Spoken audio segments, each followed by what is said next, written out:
round 3 Friday games are done. So in those Trans-Tasman battles, it's one apiece. One Australian team and one New Zealand team both getting a win. Both the home teams getting a win, although I suppose one result a fair bit more emphatic and convincing than the other. Start with the Hurricanes. 43 points to 13 over the Brumbies, and the Hurricanes finally look like the Hurricanes.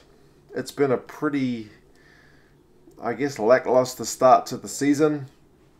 We haven't really seen them show us what they can do, but finally in Palmerston North, we got this result. And the Brumbies, who had looked so impressive last week, are kind of taking a step back. So they're perhaps not where we thought they're at. Maybe they've got that in them, but not week in, week out. And the Hurricanes, maybe they're finally getting there. I guess time will tell with both teams, but it was a very good crowd in Palmerston North. Apparently it was a sellout. 13,000 fans, so it's a good thing that these teams take the games to the regions from time to time. And the regions kind of show that support, that when it is on offer, that they will get out and attend. Because if they take it out there and then the attendance is poor, they're not going to do it again. So, yeah, but it was weird again to see the Canes in their alternate jerseys. I believe their deal is that they've got kind of a sponsorship deal that, you know, they will wear the home jersey X number of times and the away jersey X number of times. But when they're at home, I don't get them wearing the away jersey. That's just me.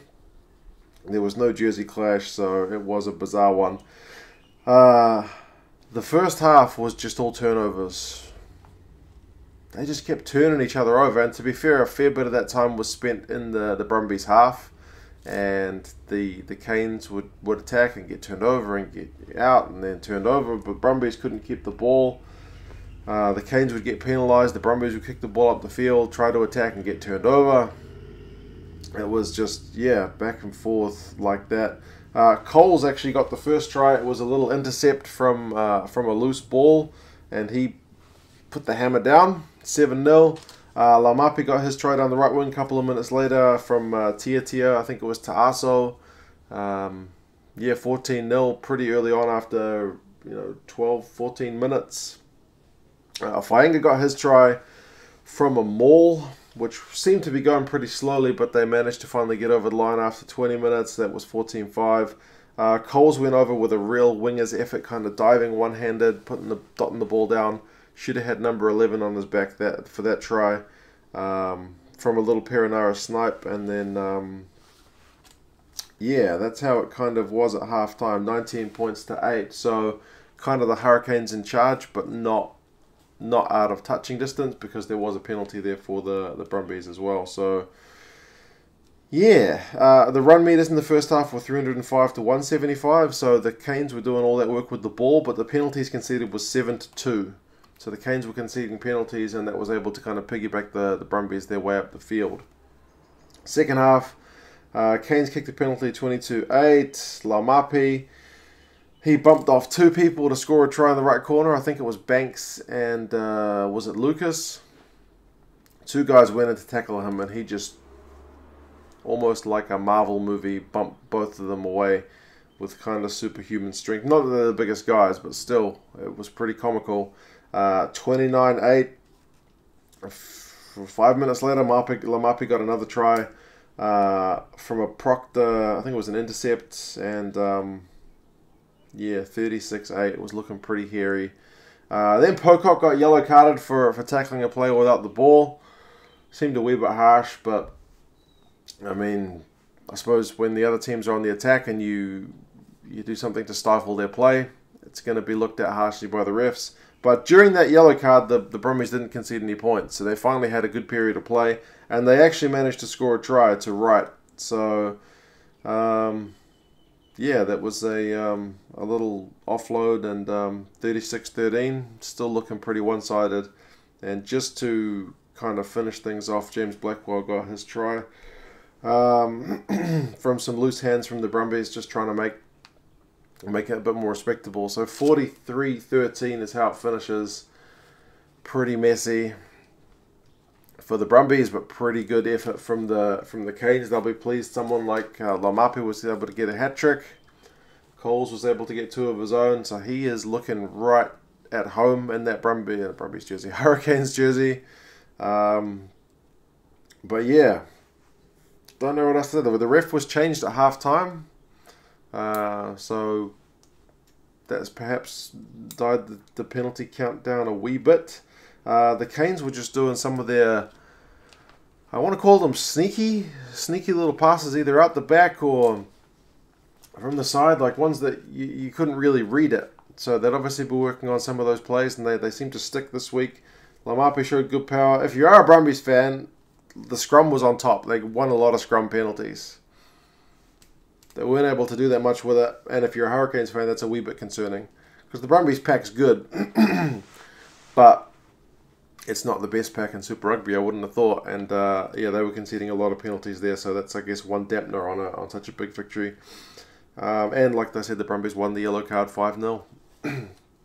So perhaps the Canes are a little bit guilty of taking the foot off the throat, I suppose. But I mean, Tia looked good. Laumape run 159 meters, which is ridiculous. The total run meters was 727 to 306. So that kind of shows the dominance that the Canes had. And that guy Simone, who the number 12 for the Brumbies, he always does the kicking for touch now, and he's not that good at it. Sometimes he doesn't get that much distance. One time he missed touch completely when he did try to peel off a bit more distance, and once he kicked it dead. I think they should be looking for other options there, because I wasn't that convinced by his touch runs. They had that many penalties, they needed to be peeling off some meters, and it wasn't really happening. Right, the next one. Rebels get the job done in a tight one against the Highlanders, 24 points to 19. Frizzell got the first try. That guy's in some proper try-scoring form. Made it 5-0. English got a try after a big Rebels scrum, 7-5, so the lead changed, and Tokalahi got his try after a maul, so 12 points to 7. The lead changed again in favour of the Highlanders, but that wasn't to be it, because Maddox got a try from a nice little Cooper pass that was still kind of airborne. He got the ball and just popped it, and he was still in the air. It needed to be done because he was tackled pretty much immediately.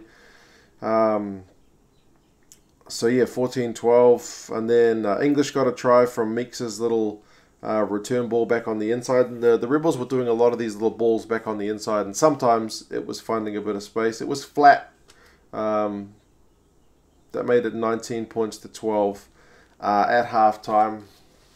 So I suppose it was a strange one, because we haven't seen the Rebels for a week. They won that first game kind of without being super convincing in that first week, and then they had the bye, so it was a question as to whether they were going to be rusty, but they didn't get completely on top of this Highlanders team. Both teams were kind of in it, I suppose. I mean, you look at the stats, the Rebels actually had a fair few more run meters at halftime. It was 272 to 192, but also interestingly, the tackling rate, the Rebels were at 86% and the Highlanders only at 79%.